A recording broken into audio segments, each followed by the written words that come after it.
Embeddedness. In economics and economic sociology, embeddedness refers to the degree to which economic activity is constrained by non-economic institutions.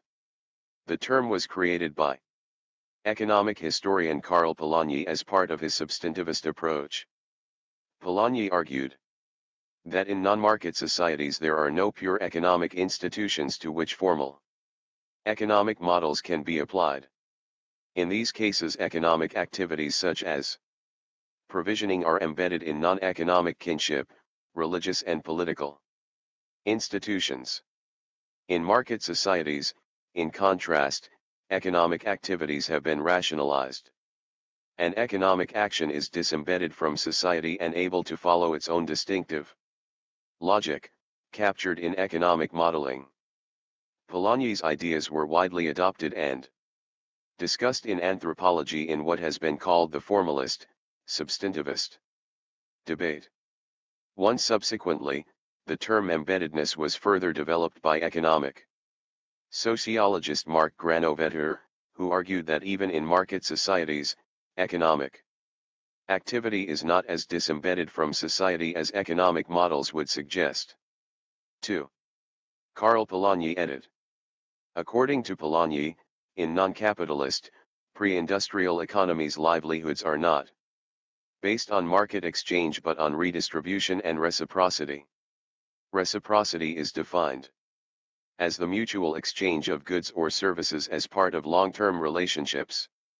Redistribution implies the existence of a strong political center such as kinship-based leadership, which receives and then redistributes subsistence goods according to culturally specific principles.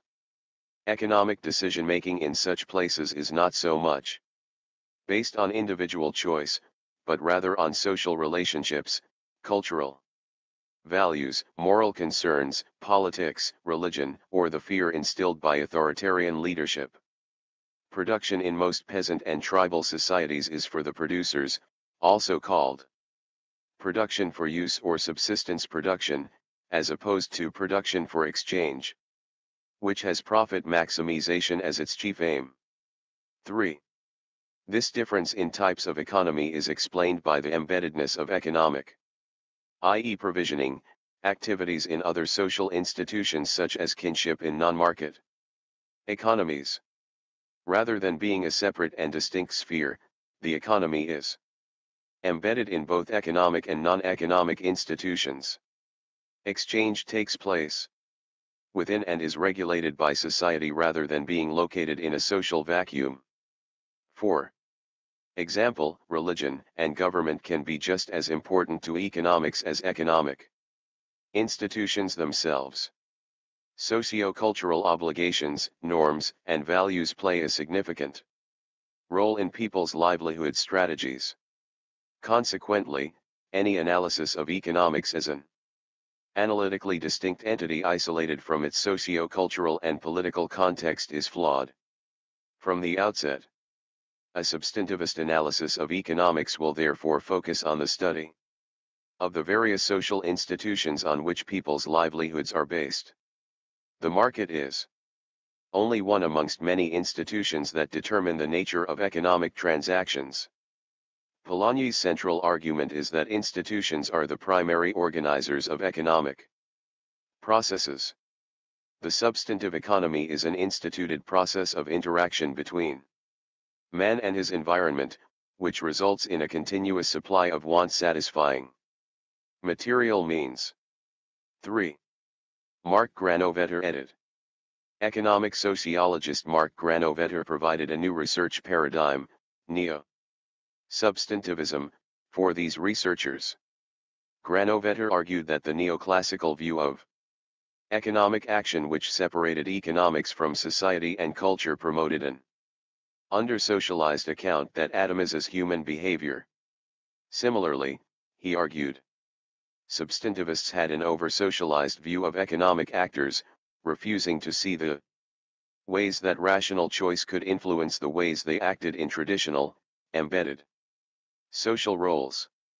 Actors do not behave or decide as atoms outside a social context, nor do they adhere slavishly to a script written for them by the particular intersection of social categories that they happen to occupy. Their attempts at purposive action are instead embedded in concrete, ongoing systems of social relations. Granovetter 1985:487, 2. Granovetter applied the concept of embeddedness to market societies, demonstrating that even there, rational economic exchanges are influenced by pre-existing social ties. 2. In his study of ethnic Chinese business networks in Indonesia, Granovetter found individuals' economic agency embedded in networks of strong personal relations. In processes of clientelization, the cultivation of personal relationships between traders and customers assumes an equal or higher importance than the economic transactions involved. Economic exchanges are not carried out between strangers but rather by individuals involved in long-term continuing relationships. See also edit. Economic sociology, cultural economics, economic anthropology, political economy. References edit. 1.